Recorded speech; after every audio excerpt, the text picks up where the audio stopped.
नमस्कार मित्रांनो, मी आपला सचिन कापुरे आणि स्वागत आहे माझ्या व्हिडिओमध्ये. आज आपण जाणार आहोत संतनगरी एकनाथ महाराज यांच्या पैठण येथे व पैठण येथील काही स्थळे आपण बघणार आहोत.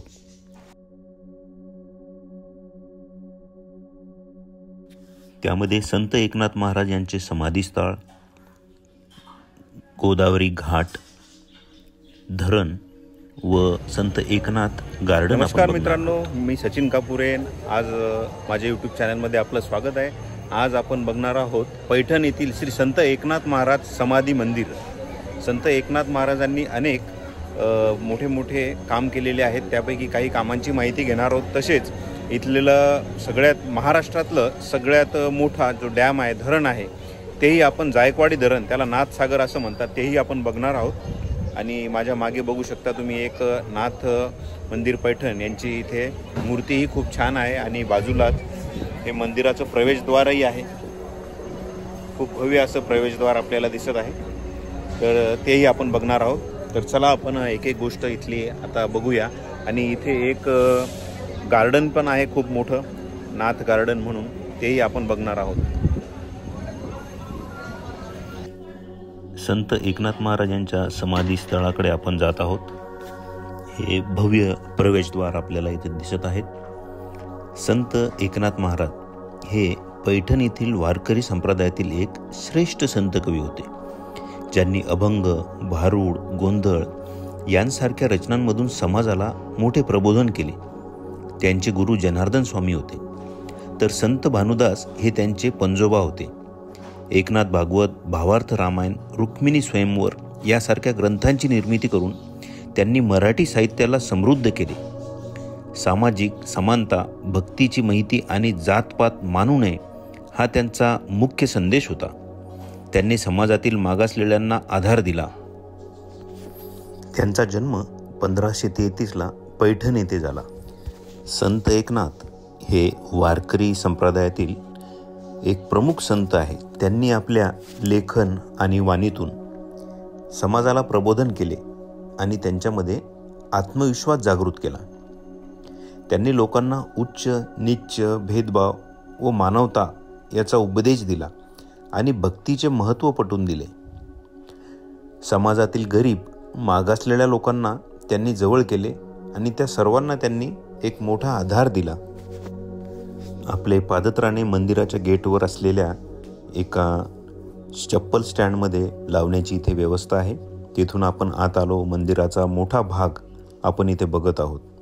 खूप सुंदर असं इथे सागवानी लाकडांमध्ये खूप सुंदर काम केलेलं आहे आणि हे आपण सर्व बाहेरचा भाग आपण या मंदिराचा बघू शकतो.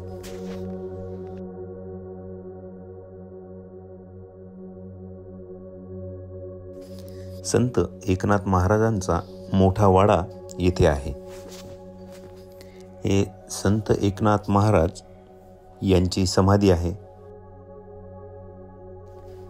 या लाकडी खांबापलीकडे नाथांचे देवघर आहे. नाथ महाराज स्वतः या देवांची पूजा करत होते. मूळ देवघर लाकडी आहे, त्यावर सुबक चांदीकाम केले आहे. देवघरात सर्वात वर तुळशीची माळ असलेली पांडुरंगाची मूर्ती आहे. ती सदैव पूर्ण वस्त्रालंकाराने झाकलेली असते, त्यामुळे मूर्तीचे फक्त मुखकमल दर्शन होते.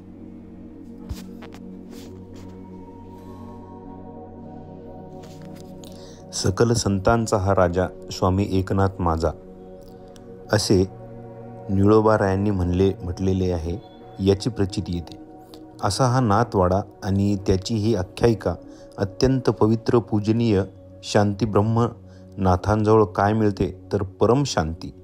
शांतीचा उगमच त्यांच्यातून होता. सत्पुरुष संतश्रेष्ठ एकनाथ महाराज हे भारताच्या महाराष्ट्र राज्यातील एक पैठण म्हणून गाव आहे. औरंगाबाद जिल्ह्यातील हे मुख्य ठिकाण आहे. औरंगाबादपासून फक्त 50 किलोमीटर अंतरावर गोदावरी काठावर हे वसलेले आहे. हा आपण गोदावरी घाट बघत आहोत. खूप मोठा दगडांनी बांधलेला हा घाट आहे व खूप लोक इथे या पवित्र जलामध्ये स्नान करताना, पवित्र होताना दिसत आहेत.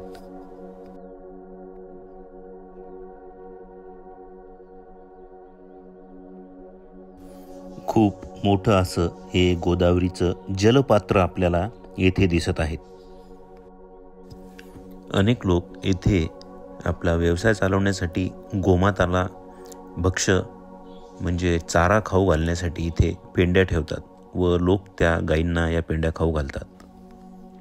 फाल्गुन वैद्यषष्ठी शके 1521 म्हणजे 23 फेब्रुवारी इसवी सन 1599 या दिवशी संत एकनाथांनी आपला देह ठेवला. फाल्गुन वैद्यषष्ठी हा दिवस एकनाथ षष्ठी म्हणून ओळखला जातो. ही एकनाथ महाराजांची पुण्यतिथी. या निमित्त 6 दिवसांचा मोठा उत्सव इथे होतो. अष्टमीला गोपाळकाला होऊन उत्सव संपतो.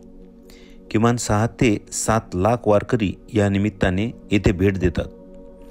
एकनाथ महाराजांच्या दर्शनासाठी प्रतिवर्षी वारीला येत असतात व पैठणची ही वारी महाराष्ट्रातील वारकरी संप्रदायाची 2ऱ्या क्रमांकाची सर्वात मोठी वारी आहे. हा आपण नाथसागर डॅम मागच्या व्हिडिओमध्ये बघितला. आता आपण बघणार आहोत संत ज्ञानेश्वर उद्यान.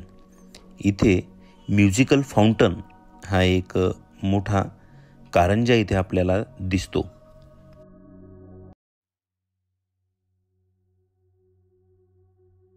येथून आत जाताना बाजूलाच पक्षी अभयारण्य आहे व पक्ष्यांची मोठी रेलचेल इथे दिसते. जागोजागी पक्ष्यांचे आवाज येत आहेत व आता आपण या सर्व उद्यानाला बाहेरच्या साईडने एक मोठा राऊंड मारणार आहोत.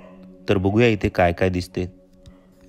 मोठा जंगलाचा भाग व दुतर्फा मोठी मोठी झाडे, आंब्याची व इतर फळवा. इथे मस्त एक असं निसर्गरम्य वातावरण तयार झालेलं आहे. उडतानाचे व पिसारा फुलवतानाचे मोरही आपल्याला इथे दिसत आहेत. संत ज्ञानेश्वर उद्यान हे जायकवाडी धरणाच्या पायथ्याचे असलेले एक उद्यान आहे. या उद्यानाचा सध्या कायापालट केला आहे. त्यात ॲडव्हेंचर पार्क, लेझर शो आणि कारंजाचा समावेश करण्यात आला आहे. काश्मीरच्या निशांत गार्डन आणि दिल्लीतील अमृत उद्यानाच्या धर्तीवर या उद्यानाचा विकास केला जात आहे. उद्यानात मुलांना खेळण्यासाठी विविध जागा तसेच खेळण्याची उपकरणे मोठ्या प्रमाणात उपलब्ध आहेत. हे उद्यान पैठणच्या पर्यटनाला चालना देण्यासाठी एक महत्त्वाचे केंद्रबिंदू ठरणार आहे. 10 प्लाझा आणि 22 कारंजे ही वैशिष्ट्ये या उद्यानाची आहेत. 28 हेक्टर क्षेत्र उद्यान म्हणून सजवले आहेत. रंगीबिरंगी फुलांचे बेड, विस्तीर्ण लॉन आणि संगीतमय कारंजे हे उद्यानाचे आकर्षण आहे. इथे 40,000 फळझाडे या बागेचे वैभव आहेत. त्या व्यतिरिक्त 1 लाखाहून अधिक झाडे आहेत. रोपे आणि मसाले विकणारी एक नर्सरी आहे. त्यात मुलांसाठी खेळण्याचे क्षेत्र, स्विमिंग पूल आणि बोट राईड इतर सर्व काही आहे. तर असं आपण सुंदर पैठण हे बघितलेलं आहे. तर आपल्याला व्हिडिओ नक्कीच आवडला असेल तर लाईक व शेअर करायला विसरू नका. मी सचिन कापुरे, मी लोणार टीम लोणार.